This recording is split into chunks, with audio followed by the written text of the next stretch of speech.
नमस्कार दोस्तों, मैं सीमा शर्मा, आपकी वास्तु सलाहकार फ्रॉम एक्सपर्ट वास्तु।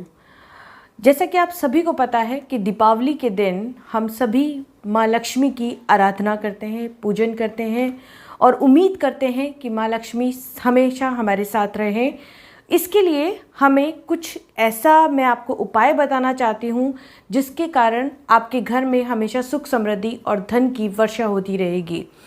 धन की पोटली, जिसे हम कहते हैं धन की पोटली, यानी कि कुछ ऐसी चीज़ें उसमें आपको रखनी होंगी जिनको रखने से आपके घर में हमेशा बरकत बनी रहेगी।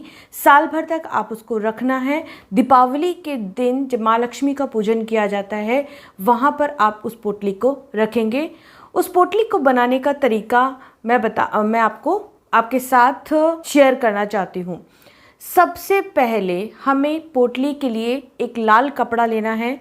लाल कपड़े को आप लीजिए, छोटा सा लाल कपड़ा, चौकोर आप उसको ले सकते हैं। उसमें आप पहली जो चीज़ है, फर्स्ट जो आप चीज़ उसमें रखेंगे, कौड़ी। कौड़ी लक्ष्मी जी को अति प्रिय है। आप उसमें सफ़ेद कौड़ी भी ले सकते हैं और पीली कौड़ी का भी आप उसमें प्रयोग कर सकते हैं। दूसरी जो महत्वपूर्ण चीज़ है वो है गोमती चक्र। आपको पता ही है कि गोमती चक्र है, कौड़ी है, ये समुद्र मंथन के दौरान बाहर निकली थी और लक्ष्मी जी के साथ में अमृत भी निकला था। तो वो सभी चीज़ें लक्ष्मी जी को अति प्रिय हैं। तो 2 कौड़ी, 2 गोमती चक्र आपको साथ में रखने हैं। इसके बाद जो तीसरी महत्वपूर्ण वस्तु है वो है लाल गुंजा। लाल गुंजा के छोटे छोटे दाने होते हैं जो कि आपको किसी भी पंसारी की दुकान से या पूजन सामग्री जहाँ पर मिलती है वहाँ से आप उसे कलेक्ट कर सकते हैं और उसके 11 दाने, 11 नग आपको उस पोटली के अंदर रखने हैं। चौथी जो चीज़ है, सफ़ेद गुंजा। जिस प्रकार से लाल गुंजा है उसी तरीके से सफ़ेद गुंजा भी आपको मिल जाएगा। हवन की सामग्री जहाँ मिलती है या पूजन की सामग्री जहाँ मिलती है उसके भी हमें 11 नग रखने हैं। आप 21 भी रख सकते हैं, लेकिन 11 तो मिनिमम आपको रखने ही हैं। जो 5वीं चीज़ आती है, काला गुंजा। यह बहुत ज़्यादा आवश्यक नहीं है और ये क्योंकि बहुत रेयरली मिलता है, अगर आपको मिल जाए तो बहुत अच्छा, आप उसका प्रयोग कर सकते हैं और उसके नग भी आप 11 रखेंगे। छठी जो चीज़ मिलेगी, नाग केसर, यानी साबुत बीज। नाग केसर के साबुत बीज होते हैं जो कि डंडी के साथ होते हैं। ये अभी आपको पूजन की सामग्री मिलेंगे और इसके भी आपको 11 नग आपकी उस पोटली में रखने हैं। आगे जो वस्तु है वो है कमल गट्टा। दोस्तों, आप सभी को पता है कि लक्ष्मी जी को कमल गट्टा बहुत बहुत प्रिय है, तो कमल गट्टा के भी 11 बीज आप उपयोग ले सकते हैं।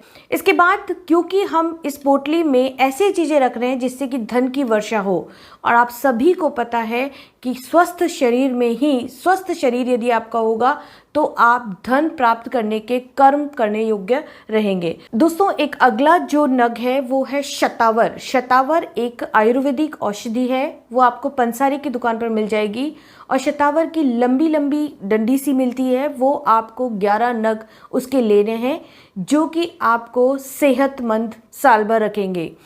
उसके बाद 2 नग आप सुपारी के लेंगे। सुपारी का जिसका हम पूजन करते हैं, आपको वो पता ही है। इसके बाद एक लघु नारियल जिसे कहते हैं, वो बिल्कुल नारियल के जैसा ही उसका आकार होता है, क्योंकि हम बड़े नारियल को पोटली में नहीं रख सकते हैं, इसलिए हम लघु नारियल लेकर के उसका प्रयोग कर सकते हैं।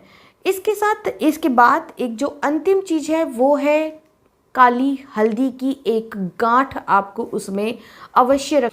इसके बाद आप उसमें चाहें तो एक चांदी का सिक्का भी ऐड ऑन कर सकते हैं, ज़रूरी नहीं है, लेकिन आप चाहें तो उसमें रख सकते हैं। सभी सामग्री को उसमें रखने के पश्चात उसकी एक पोटली सी बनाएंगे और ऊपर उसको मोली के धागे से बांध करके उस पोटली को अपने पूजन, जब भी आप माँ लक्ष्मी का पूजन कर रहे हैं वहाँ पर उसे रखेंगे। पूजन के बाद जब दूसरे दिन हम पाटा हटाते हैं तो उस पोटली को लेकर के आप अपने लॉकर में उसे अपने साथ में रखें।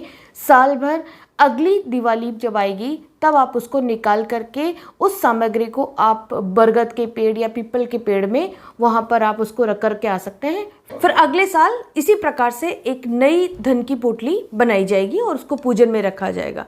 तो दोस्तों ये मेरा था एक पूजन में आपके लिए सुख समृद्धि और धन प्राप्त करने का एक बहुत ही छोटा सा उपाय।